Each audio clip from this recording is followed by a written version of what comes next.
Iran Israel के बीच चल रहे तनाव में अमेरिका की एंट्री हुई। 22 जून की सुबह अमेरिका ने ईरान पर हमला किया। उसके बाद 23 जून की रात में ईरान ने अमेरिका के सैन्य बेसों पर हमला किया, जिसके बाद संघर्ष सीज फायर की मोड़ तक पहुंचा। लेकिन शांति दूत बनने के चक्कर में ट्रंप को एक बार फिर मुंह की खानी पड़ी। हालांकि सवाल ये भी उठे कि शांति दूत बनते बनते ट्रंप ने खुद ईरान पर क्यों अटैक करवाया। खैर, आइए जानते हैं कि ईरान और इजराइल के बीच सीज फायर की घोषणा के बाद क्या कुछ हुआ। डोनाल्ड ट्रंप, जो इजराइल के समर्थन में थे, अचानक उससे नाराज कैसे हो गए। नमस्कार, मेरा नाम है मृत्युंजय और आप देख रहे हैं अमर उजाला। अमेरिका के राष्ट्रपति डोनाल्ड ट्रंप ने 24 जून को कहा कि ईरान और इजराइल दोनों ने युद्ध विराम के नियमों का उल्लंघन किया है। यह युद्ध विराम 24 जून की सुबह से लागू होना था, लेकिन इसके कुछ ही समय बाद दोनों देशों की ओर से हमले किए गए।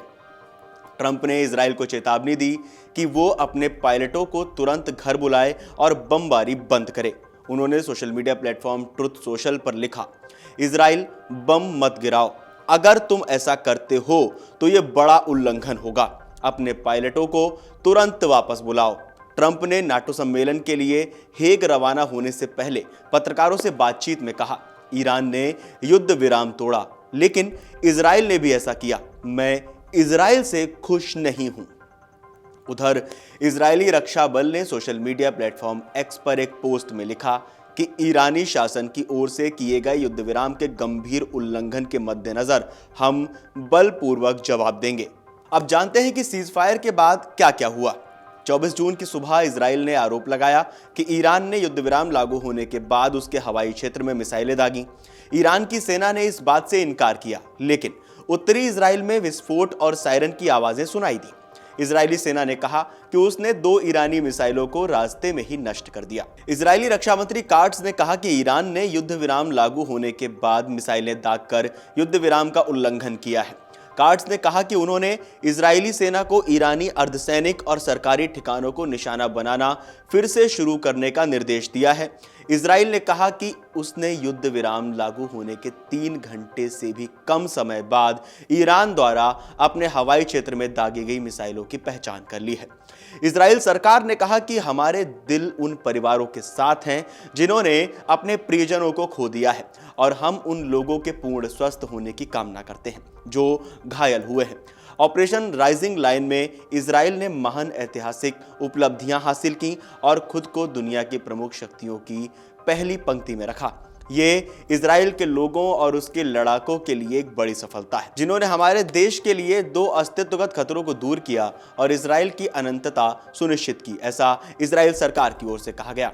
अब बात करते हैं कि ईरान ने इजराइल के युद्ध विराम का उल्लंघन करने और मिसाइल दागने के आरोप को खारिज किया। ईरान ने कहा कि ऐसा कुछ भी नहीं हुआ है। दरअसल ये संघर्ष 12 दिन पहले शुरू हुआ था, जब इजराइल ने ईरान के परमाणु और सैन्य ठिकानों पर हमला किया। इजराइल का दावा है कि ईरान परमाणु हथियार बनाने की कोशिश कर रहा है, जबकि ईरान कहता है कि उसका कार्यक्रम शांतिपूर्ण है। इस बीच अमेरिका ने भी हमलों में हिस्सा लिया और ईरान के परमाणु ठिकानों पर बंकर बस्टर बम गिराए।